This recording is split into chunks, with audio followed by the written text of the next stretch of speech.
চট্টগ্রামে আইনজীবী হত্যার বিচারের দাবিসহ সারা দেশে সাম্প্রদায়িক উস্কানি ও হামলা রুখে দাঁড়ানোর আহ্বান জানিয়ে মানববন্ধন করেছে বরিশাল বাম গণতান্ত্রিক জোট।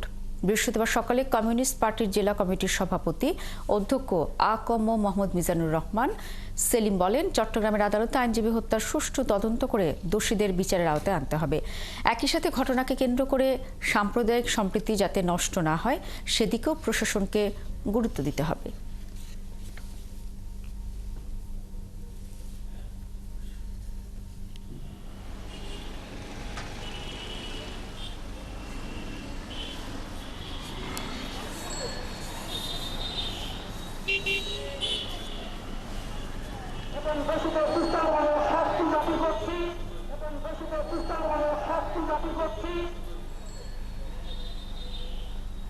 চট্টগ্রামে